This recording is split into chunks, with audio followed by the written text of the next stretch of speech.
y después aquí dicen guarden los zapatos de goma, no voy a decir la marca, y saquen las alpargatas porque lo que viene es joropo. Mis queridos amigos, vamos ahora a el Perú, porque se han abierto investigaciones contra el presidente de ese país, Pedro Castillo, al parecer por lo que algunos han denominado o calificado como tráfico de influencia. Pero dejemos que sea César Candela, analista político, quien nos diga de qué se trata esto. Y además de este procedimiento hay una serie de, vamos a llamarlas así, de diligencias legislativas que de alguna manera podrían poner en vilo el periodo de Pedro Castillo, muy desacertado para algunos. ¿Cómo está mi querido amigo César? Encantado en saludarle, un placer tenerlo en el programa, gracias por atendernos.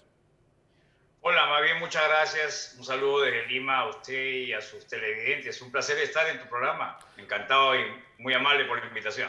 No, gracias a usted por aceptarla. Bueno, comencemos por esto, al parecer hay abiertas investigaciones por dos casos, nos gustaría no solamente que nos explicara de qué se trata, sino las probabilidades de progresar, de llegar a concretarse de estas investigaciones.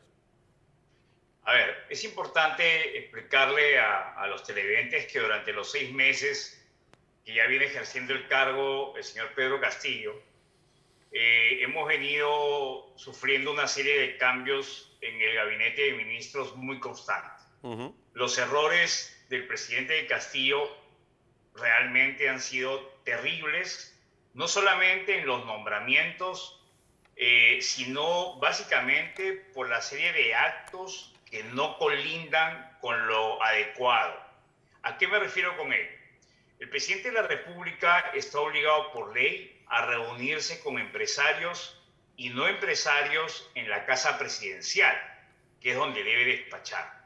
El presidente estuvo sosteniendo reuniones en horas de la noche, ¿no? Inclusive utilizando un sombrero que no es el habitual, con el que lo vemos en diversos mensajes a la nación y en los medios televisivos, un sombrero que ya se ha hecho muy típico verlo en las imágenes en los diversos medios nacionales e internacionales, sino que usaba otro sombrerito y acudía a estas reuniones para reunirse con personajes, vamos a decir, que no tenían nada que ver y que se vinculaban a presuntos negocios corporativos vinculados al sector público. Pero lo curioso es que en el mismo horario acudían ministros de Estado. Eso por un lado. Estas reuniones se llevaban a cabo en un distrito popular de Lima, a medianoche, 1 de la mañana, ¿no? Y por supuesto, la forma en la que se realizaban no son las adecuadas. Ya el presidente de la República había tenido un llamado a la atención por parte de la Contraloría General de la República, que es la entidad autónoma reconocida por la Constitución en el Perú, que tiene la obligación de reunirse en el despacho presidencial, corrigió esa actitud, pero ha vuelto nuevamente a lo mismo. Pero no solamente él, sino el secretario general del despacho presidencial, que es el encargado no solamente de llevar la agenda, sino por supuesto de velar por el buen funcionamiento de la Casa Presidencial.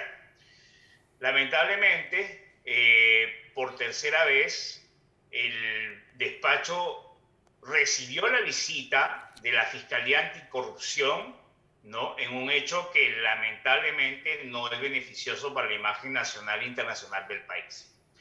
Es por ello que la fiscal de la Nación esta semana y en días recientes ha aperturado una investigación. Pero lo curioso del caso es que en la misma disposición fiscal, en las últimas líneas, por decirlo así, señala que suspende la investigación del presidente hasta que termine su mandato. Es decir, como decimos en... Ahí tuvimos un... Vamos a ver si se recupera la conexión con César Candela, analista político. Perú. Ahí lo César, tuvimos una... Es un saludo. A ver, si dice que la conexión es inestable, vamos a tratar de retomarla. Estamos hablando, amigos, les recuerdo, con César Candela. César es analista político peruano y es por esta situación que les comento a continuación. Ahí está César nuevamente y quiero retomar con ustedes el caso. Gracias. Y es que la fiscal Zoraida Ábalos habría abierto 2 investigaciones preliminares contra el presidente Pedro Castillo y un poco César nos estaba poniendo en contexto. En aras de aprovechar el tiempo, ¿qué posibilidades de prosperar tienen estas investigaciones por una parte? Y por la otra, estoy viendo que hay algunos voceros que señalan que esta investigación es una suerte de tomadera de pelo, según para otros. Exactamente. Es una tomadera de pelo, como bien lo dices, porque en la misma disposición se suspende la investigación respecto al presidente hasta que acabe su mandato. Y de continuar, digo de continuar porque ya con el presidente no se sabe, él mismo está gestando, él mismo está minando su camino. De hecho, ya ha tenido un periodo de vacancia durante estos 6 meses que no prosperó por no alcanzar el voto de mayoría en estos meses.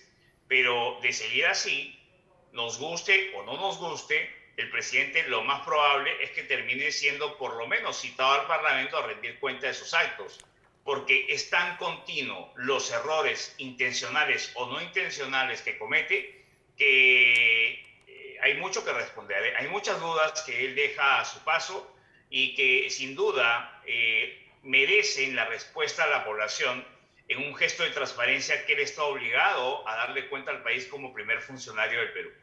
Ahora bien, rápidamente y reitero en aras de aprovechar el tiempo, cuando uno viene observando prácticamente desde el día 0 que Pedro Castillo asumió la presidencia del Perú, ha venido siendo primero un rosario de errores, uno detrás del otro. Luego la tutela de este señor Vladimir Cerrión, si mi memoria no me traiciona, y detrás de Vladimir Cerrión, del analfabeta funcional que fue presidente de Bolivia, el señor, y lo del señor es un formalismo del lenguaje, Evo Morales. Esto ha generado, de alguna forma, que el Parlamento peruano, que no tiene, en el cual el presidente Castillo no tiene una mayoría, esté muy vigilante de esto. Pudiéramos decir que, como usted afirma, mi querido César, si continúa este rosario de errores, pudiera endurecerse más la postura del Parlamento y incluso hasta prever que Pedro Castillo no termine su mandato. Mira, yo puedo estimar que el presidente Castillo no termina su mandato, no porque yo no quiera o porque quiera, porque simpatice o no simpatice, sino que la cantidad de errores y hechos garrafales que comete son tremendos, es la verdad. Digamos, eso de la división entre Cerrón y Castillo es simplemente puro humo, es un acto, es un gesto actoral, ¿no? Lo que estamos observando continuamente, lo que viene pasando, nos damos cuenta claramente de que es un mero gesto que sirve para distraer a la población, ¿no? Ellos levantan la bandera del segmento de la población a la que lamentablemente no ha llegado el desarrollo económico por diversas razones. Bueno, nuestros países lamentablemente son países en desarrollo y por diversas razones la distribución económica en Perú no ha sido la mejor, pero él aprovecha esos espacios y Cerrón ha hecho un manejo muy hábil de este tema y por supuesto ha calado de manera importante en un segmento de la población. Pero cada día que pasa y cada mes que pasa, la población también se da cuenta de que ese crecimiento y ese acceso al trabajo, a la educación y a la salud no llega.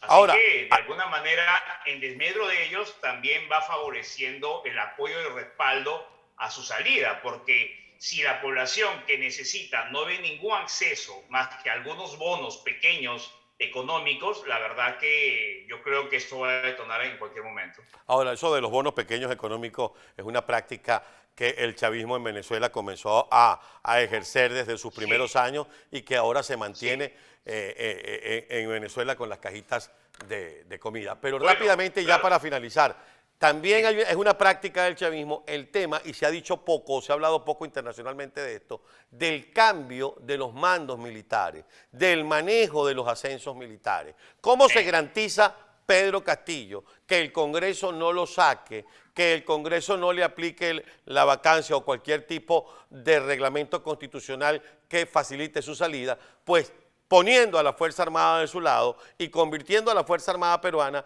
en una suerte de guardia pretoriana de Pedro Castillo. Y para eso, los comentarios de las noticias que hemos leído es que ha comenzado una suerte de manejo muy particular de la Fuerza Armada y que personajes que jamás habrían ascendido o que jamás habrían llegado a cargos importantes, en el caso de Pedro Castillo lo están logrando.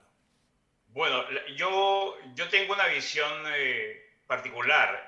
Las Fuerzas Armadas han sido muy respetuosas de la situación y las entiendo particularmente porque en algún momento las Fuerzas Armadas se enfrentaron a Sendero Luminoso acá en el Perú. Así es. Y por este tema de los derechos humanos muchos fueron procesados también. Entonces, de alguna manera comprendo que muchos militares no han querido intervenir, ¿no? Porque dicen, bueno, cuando mis colegas se la han jugado por el país han terminado procesados. Entonces digo, ahora yo por qué me la juego. Claro, es algo muy particular, ¿no? Yo creo que las Fuerzas Armadas en su momento, dado el caso de que el señor Castillo tenga que salir del gobierno, pues se mantendrán como se han mantenido ahora, ¿no? De ladito nomás, porque hay una gran cantidad de la población que no está satisfecha ni nada contenta con lo que viene haciendo Castillo y está presionando constantemente a través de las redes y los medios a la oposición y muy insatisfecha también porque ve a una oposición bastante, vamos a decirle, pasiva por momentos, ¿no? Pasiva, dividida, atomizada, esa película nos la conocemos también los venezolanos, ¿no? Sí, es la verdad. Y yo creo que, bueno, estamos apostando por una alianza democrática, estamos apostando también porque creo que a nivel continental hay que hacerle frente al Foro de Sao Paulo, ¿no? Y creo que hay que recuperar el terreno perdido y que todos aquellos demócratas de bien que hemos estado concentrados en trabajar, mientras que estos señores, en ese espacio de ociosidad que han tenido para poder elucubrar llegar al poder, para enriquecerse, porque no llegan a otra cosa, lamentablemente. Si tú me dijeras, oye, mira, este modelo funcionó en Cuba, excelente, pero tú ves Cuba y Cuba es pobre. Oye, tú me dices, no funcionó, funcionó en Venezuela. no funcionó en Cuba, no funciona en Venezuela, no funciona en Nicaragua, no va a funcionar en Perú, no le va a funcionar a Xiomara Castro en Honduras y ahora quieren ir. Lo único que funciona es para enriquecer este grupo y terminar siendo colonia de los grandes grupos, de los grandes países comunistas, y eso es lo que no vamos a permitir en Perú de ninguna manera. Y vamos por supuesto, a plantear una lucha frontal demócrata a esta situación constante y no vamos a permitir que se trasgreda los 30 años de esfuerzo que ha hecho la población pagando sus impuestos, trabajando de ninguna manera. Creo que quedamos en Perú una gran cantidad de ciudadanos dispuestos a darlo todo para que nuestra generación y las futuras no pierdan lo avanzado a pesar de que ellos han ganado este espacio. Y bueno, hay que saberlo lidiar con inteligencia, con prudencia y con entereza y fuerza para que finalmente vayamos recuperando el espacio perdido, porque tú sabes que esto es cíclico, como todo en la vida, ¿no? Un momento se sube y otro momento se baja. Sí. Así que yo creo que hay que hacer un esfuerzo no solamente en Perú, sino en todos nuestros países para recuperar los espacios perdidos, porque finalmente lo malo es y cara. Y lo bueno se impera, y tú lo sabes. Muchísimas gracias, César, por tu tiempo, gracias por la participación en el programa y esperamos poder seguir compartiendo porque, como bien lo has expresado, hay un tema de defensa de la democracia en la región y solo depende de los ciudadanos. Gracias. Lo mejor para ti y para América Latina siempre. Muchas gracias, encantado. Gracias. Amigo César Candela, analista político peruano, ya lo escucharon ustedes. Y todos los días conversamos de ese tema, la región, el Foro de Sao Paulo, el Grupo de Puebla, lo que ocurre en Perú, lo que ocurre en Bolivia, lo que ocurre en Nicaragua, lo que ocurre en Cuba, lo que ocurre